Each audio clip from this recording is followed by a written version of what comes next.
Welcome, everybody, to the Tip In Maple Leafs podcast, episode number 176. And coming up on this one, the Leafs look to avoid a 5-game losing streak with a tough matchup against the Tampa Bay Lightning. They were down 4-1 after the first period, but they fought back and they won at 6-5 in OT. Austin Matthews goes beast mode, and they finally get some contributions from their bottom six forwards. All this and more coming up on episode 176 of the Tip In Maple Leafs podcast.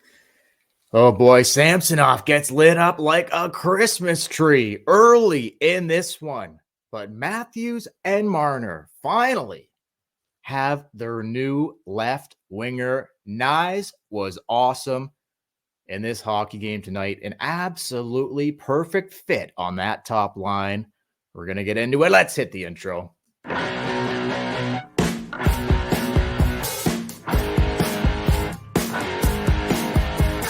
Kamara's coming out, sends it in a goal. They score! They score! Holy mackerel, they score! The Leafs have won it! They're going to the second round! Do you believe this? Holy mackerel!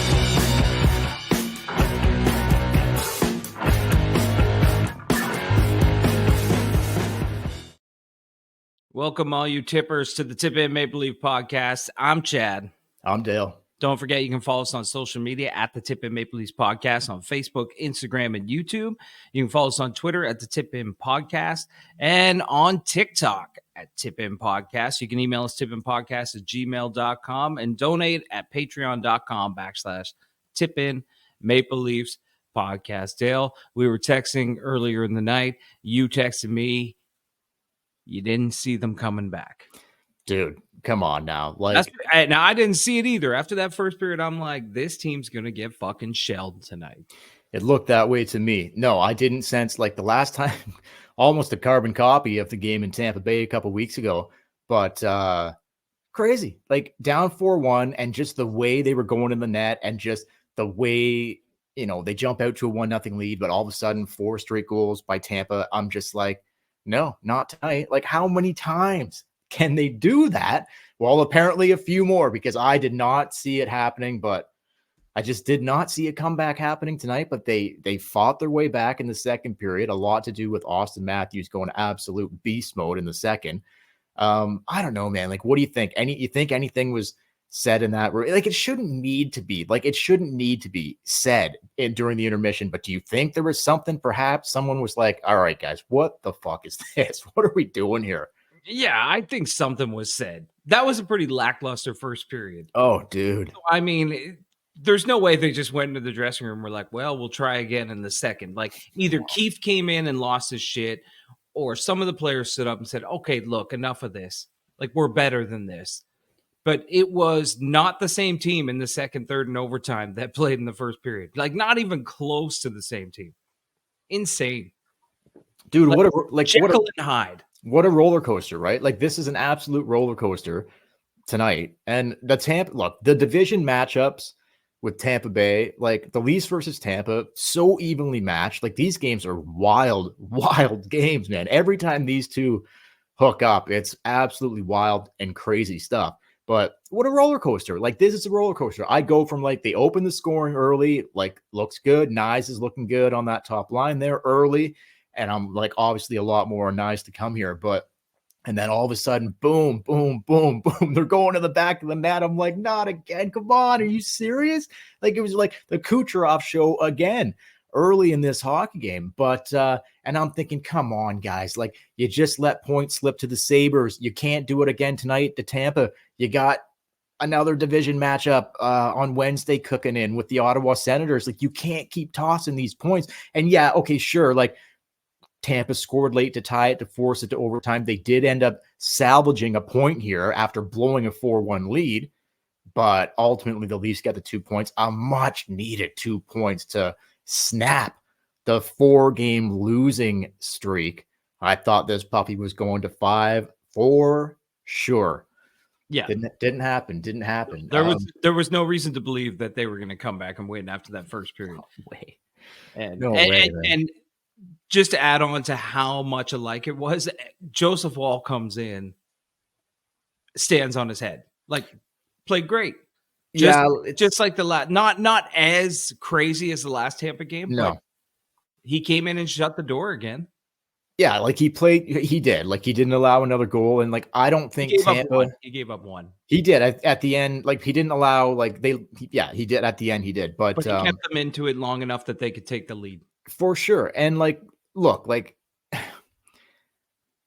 I don't know. Like you look at the Leafs team in the first period, basically sleepwalking. So Samsonov, like I didn't think we'll get into it a bit here with Samsonov, but like in the second period, the Leafs were so much better. In the third period, they were so much better. So yeah, like sure, Wall was a part of that, but I don't know. Like if Wall would have been net in the first, it would have started this game. Would anything have been different? Hard to say. We don't know.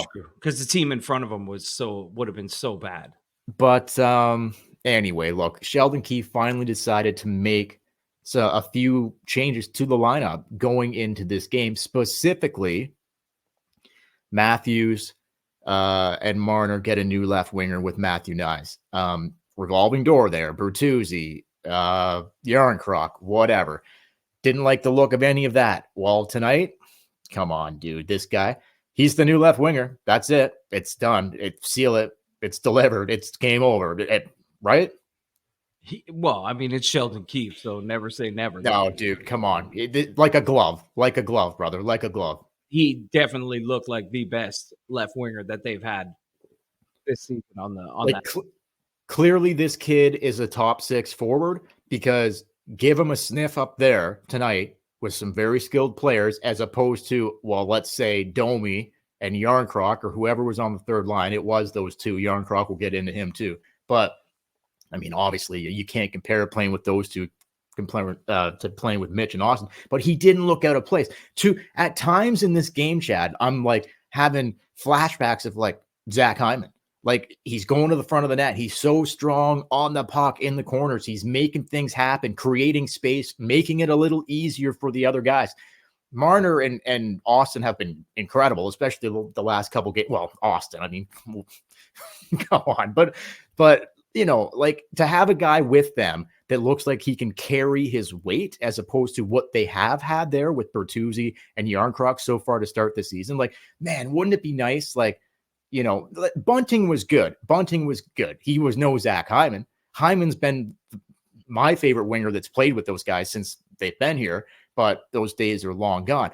This kid, Matthew Nyes, all of a sudden looks like, okay, wait a second. Like he looks like he can carry that load with the top guys, and it's going to be a perfect fit. What do you think, Matthew Nyes? Like I think it's a done deal. He's the new top line left winger, 100%. Oh yeah, for the foreseeable future, he's definitely there. And there's nobody else on the team, Chad. There's nobody else. And I agree with you. Like he did remind me a little bit of Hyman going to the front of the net. He's big, he's physical, but I think he has like a softer touch around the net. Like I think he could score more goals than Hyman could. Oh, Hyman can put him in. Hyman can put him in, but I think Nyes has a little more skill. Yep. If you give him the time up there and you let him play like a substantial amount of games with Matthews and Marner, I think you're going to see a lot from this kid. They're both so strong on the puck. They're both so strong on the puck. I'm talking about Nyes and Hyman. They're both so strong on the puck. They're great in the corner, creating space. Like it just looked like Nyes was finding room. Like he got the one pass over to Austin for his first goal. He was in front. He almost had a tip in on Austin. He was standing right in front of the Tampa goalie. Nyes almost had a tip in on Matthews' second goal. So he's going to the right places. Yeah. Like it's a lot of good things to like there. Finally, it looks like there's a real guy that can play with them. Like instead of the patchwork of whatever, like that could be a guy where like, you know, who knows what's going to happen to Bertuzzi next year. Bertuzzi might not even be here by the end of this year. We could have a Richie 2.0 on our hands here. Yeah. You never know. Like no guarantee Bertuzzi's going to end the season here. No. We'll see. But I mean, I was thinking about that during the first period, like when it just looked like it was going to be a gong show and they were going to get shelled. I was like thinking about what Tree Living might be doing, like thinking what he might do. Cause Dubas did have the track record of cleaning up his mistakes. Like if he brought in guys that signed free agents that didn't work or traded for people that didn't work, he quickly got them out. Mm-hmm. And I was like, I wonder if Tree Living's looking at this being like, maybe I should try to trade a Bertuzzi or a Klingberg or Little early probably for that. I'm trying to think of when he traded Nick Ritchie. Was it after Christmas? I can't remember. It was pretty quick, actually. It was pretty quick. Yeah. We all knew it wasn't, there was just no fit for him on the team. Right. So I think you got to give Bertuzzi more time. He had flashes tonight where like he had a couple good hits. He was in it. Like he was sniffing, like he could have scored, didn't happen, but whatever. Hopefully it'll come for Bertuzzi soon. I think it probably will. I the way this guy plays, like for whatever reason, he's just not there, right? He's just not there right now. But anyway, it's the Matthew Nyes show here tonight for me. It was like, man, how good did this kid look like going up into the top 6 and whatever. But anything else on him before we move on? Nope. I just can't wait to see more. Do you want to just talk about Matthews now or Matthews later?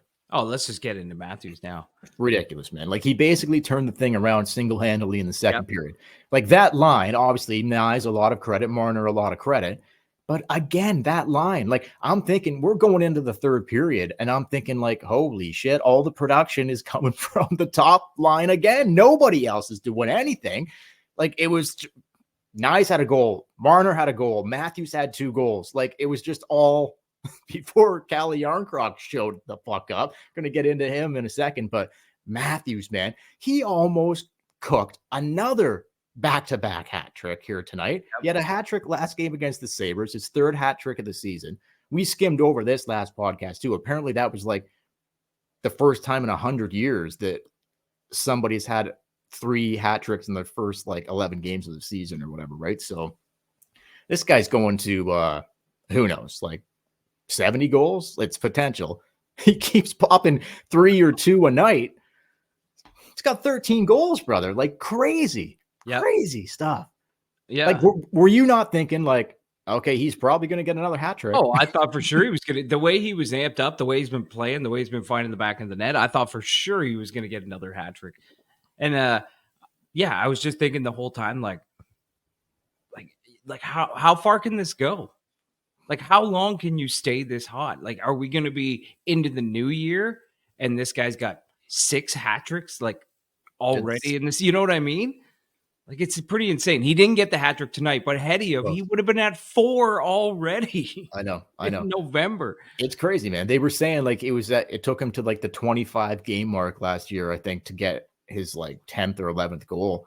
He's already got 13 in 12 games. So just absolutely crazy pace that this guy's on. But like, what can you say about him? Like, who knows? Like, it's the sky's the limit for this guy. He just is like it's just going in. It is going in hard for this guy right now. Like everything, just letting it shoot from anywhere. Like he is feeling it, man. He is absolutely feeling it. So even when they're losing, he's still like one of the only guys going. So win or loss, he's still like.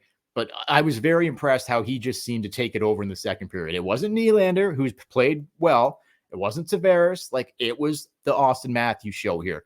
That line, whatever. Like, I can't say enough good things about that line. But anyway, so I'm thinking, here we go again. All the scoring from the top line. That's how this puppy was looking, except Jarnkrok decides to get going here a little bit. So, okay, here's what I'm going to say, and then you can give your thoughts on this. Jarnkrok scored to put the Leafs up 5-4 in this hockey game. Tampa scored late to tie it at 5.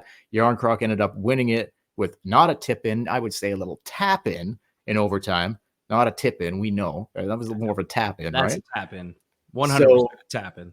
So, look, I'm not going to go crazy for that. Good for him. We needed somebody from the bottom 6 to like finally get fucking involved here. But I will still say this. It's one game. Like the depth scoring has been disappointing. 13 games in. We've talked about this almost every night that we do a podcast. This game does not change my mind. For me, it doesn't change my mind. Like, I'll take it. Like, Jarnkrok chipped in, but the bottom 6 still a big problem. I don't want to spend a ton of time here, but this one game and Jarnkrok getting 2 goals does not change my mind about the depth, how disappointing the depth scoring has been. Like, what do you think? It doesn't change my mind, but I found the third line with Domi, Yarncroc, and Robertson was the best I've seen a third line play this season. So it is encouraging again. And then also the fourth line, like they ended up, Keefe ended up sitting Reeves. Oh God. He didn't, I don't think he played another shift after the first few minutes of the second period. I may be wrong. I did not see him in the third period. No, didn't play a shift. Went to 11 forwards in the third period. Right. And I just felt like it was with Robertson on that third line, it added a little bit of speed, added a little bit of skill to it. And it just seemed like for the first time this season, there were a lot of offensive play. Like there was lots of offensive play for the third line. Like they weren't getting hemmed in. They weren't just dumping and chasing. They were actually creating stuff. No, it looked better. So yeah, Robertson gets called up. One game. Robertson gets called up here. He ends up playing with Domi and Yarncroc. Domi moves to center ice. They send Holmberg down to the Marlies.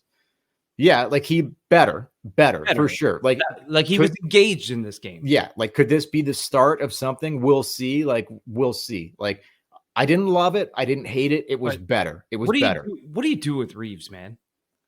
Like I know you can't play it. Like you're trying. There's going to be so many games where you're either trailing by a goal or two, or you're tied, or you're just up by a goal, and you can't play him. Like you can't just have a guy sitting on the bench being a dead anchor and playing 11 forwards every night. Well, no, you wouldn't think so, but they do have enough guys that they could double shift in that situation, like on the fourth line. Like there are, you could, you know what I mean? Like I know, but you could, I don't know. No, okay. You could play someone who could actually play. Do you know what I mean?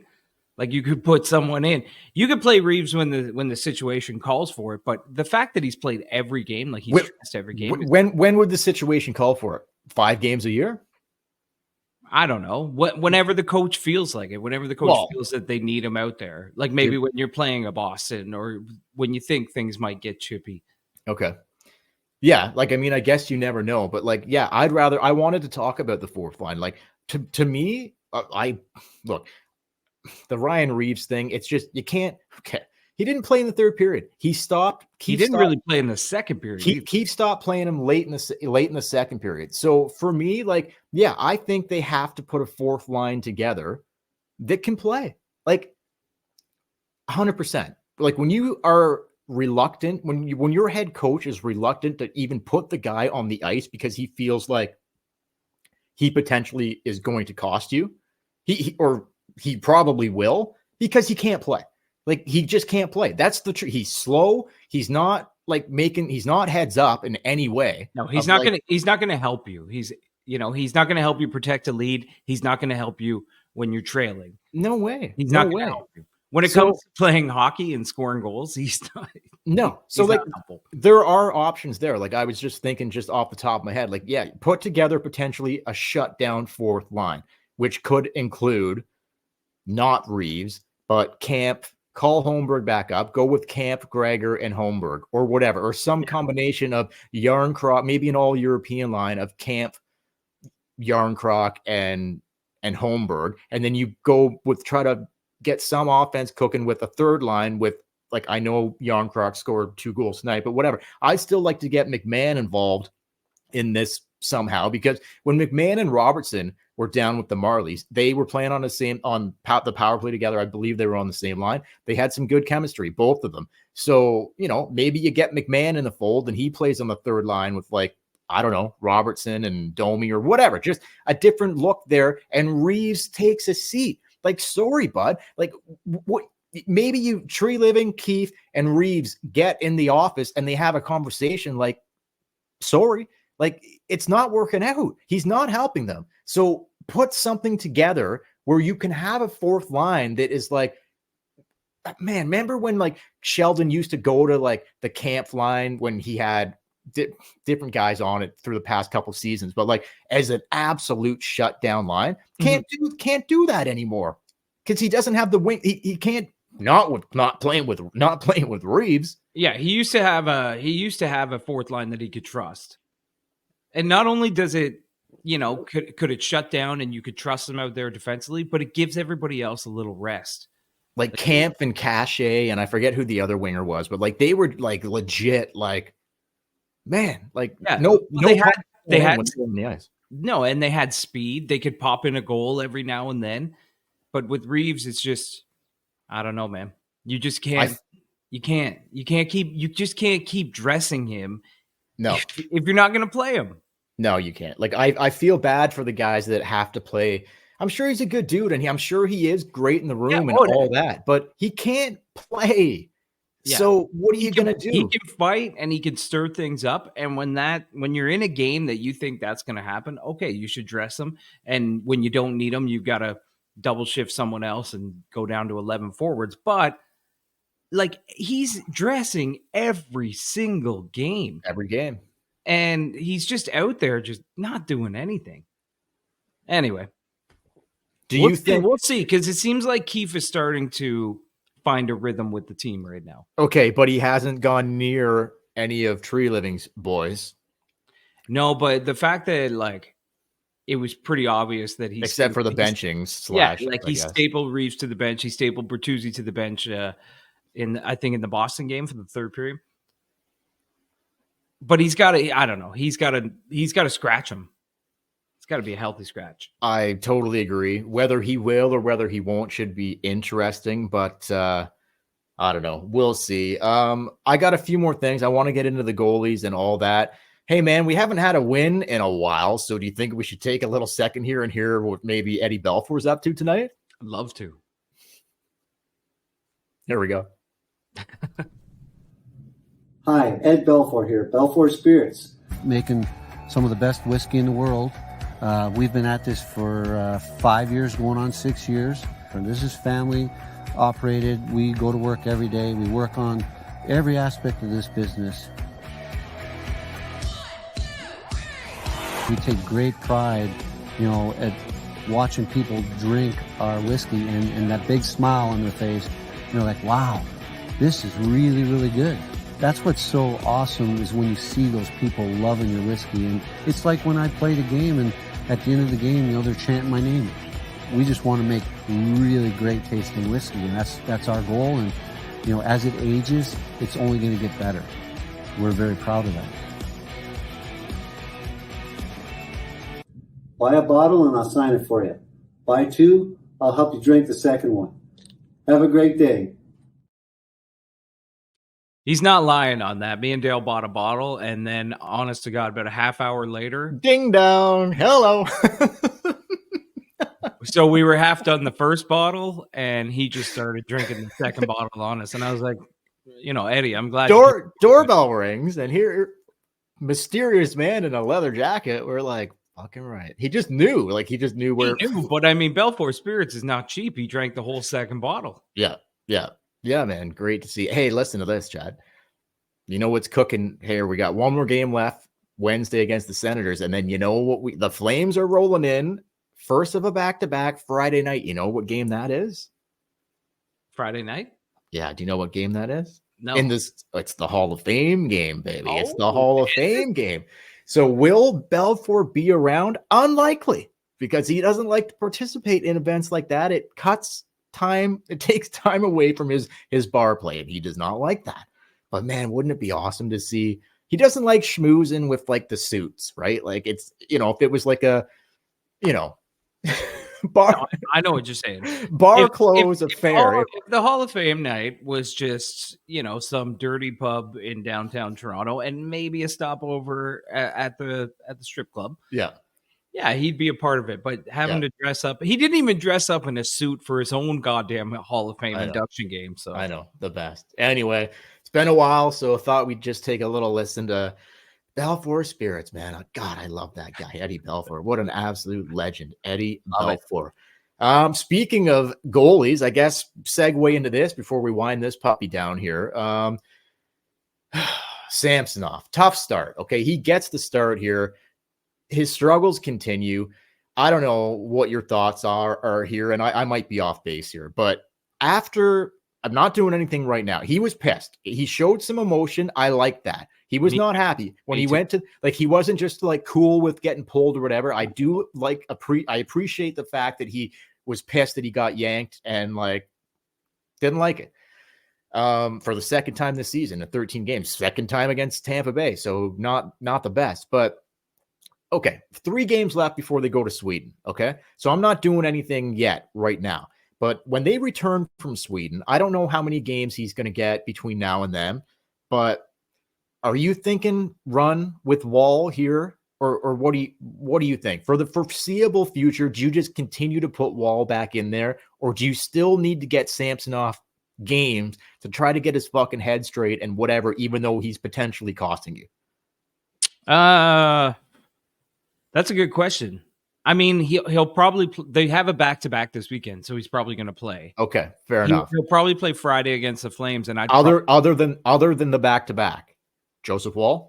Yeah, I'm going to ride Joseph Wall. Joseph Wall will play against Ottawa because you need to pick up points here.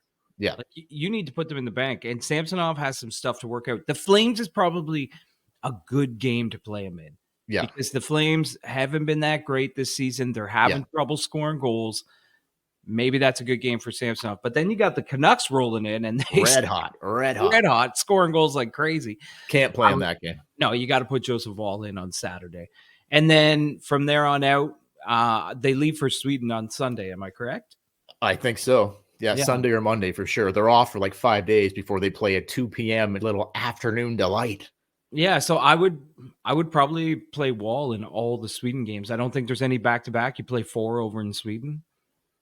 Yeah, I'm going. No, they only play 2 games in Sweden. They only play two games in Sweden. Friday afternoon and then the Sunday morning. But I guess here's what I was just to follow up on that. I agree with you there, but to follow up on that, depending on so if we only see him in the Calgary game before they leave to go to Sweden, I thought initially that the goalies would split the games in Sweden. I'm not so sure of that now, but let's say that Samsonov's play continues to struggle, like significantly struggle, and he just can't find it.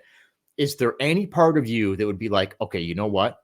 After the Sweden trip, we got to give this guy like a conditioning stint. Like, I don't know the ins and outs of it. You don't think so? You don't think? I don't think he's fallen that far yet. You don't think that he could use a 2-week stretch of starting every night for the Marlies to try to get his fucking head straight and bring up Martin Jones and see what this dude can do? Actually, yeah, maybe throwing it out there. Yeah, maybe. I think you got to give him the start against Calgary. He needs a win. He needs to win a game for the Leafs. When's the last time he won a fucking game? No, and he just needs to start feeling good about himself.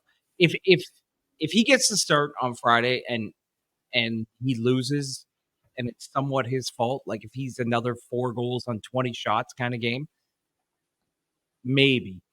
I'll put a big maybe on that. Man, so we'll see. You're not going to take Martin Jones to Sweden, so no. That's why I mentioned like after Sweden, if things are like you might have to. I don't know. I would strongly consider it. We'll see, just to try to get his head on straight, because like he's struggling between the ears right now, and he's struggling on the ice too. It's not good for Samsonov. It's not. Well, good. hopefully it works. I like Samsonov, and I want to see him do good. And I was just like you. I was really glad to see him slam down his helmet, show some emotion. Sure, he's not happy about it. No, he wants to be better. So I would give him.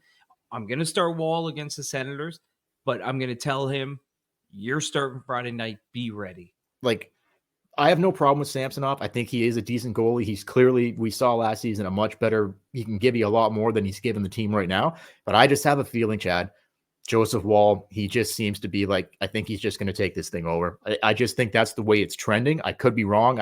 That's just what I think. Anyway, before we go, Nylander, 11-game point streak going into the game. He did get a point in overtime to push it to 12. Now he's got 12-game point streak to start the season. Very impressive. Yeah, I don't know. Leafs win it 6-5 in overtime. Yarncroc 2 goals, Matthews 2 goals, Marner 1 goal, Nyes 1 goal. The story tonight for me was the play of Matthew Nyes. Anything else, Chad, before we go? No, we'll be back Wednesday after the Ottawa game, and then probably Saturday after the Canucks game. Yeah. Because it's a Friday, Saturday. Yeah. And then we'll take a little break and get ready for the Swedish meatballs that are going to be served up. We're going to have some special treats planned for those 2 games for sure. All two Swedish editions of the Tip in Maple Leafs podcast. Yeah. I've got a good segment that I've been working on it's for the Sweden, but we'll probably continue it after. I can't wait. Anyway, for the Swedish meatballs, baby. Can't wait. For the Tip in Maple Leafs podcast. Once again, don't forget to follow us on social media at the Tip in Maple Leafs podcast on Facebook, Instagram, and YouTube. On Twitter, the Tip in Pod, TikTok, Tip in Podcast. And until next time, I'm Chad. I'm Dale. And we will. Matthew Nyes, talk about making the most out of an opportunity here. Wow. Incredible to see that kid tonight. So happy for him. Hope it continues. Thanks for watching, guys. Thanks for listening. Like and subscribe on YouTube. Catch you guys later.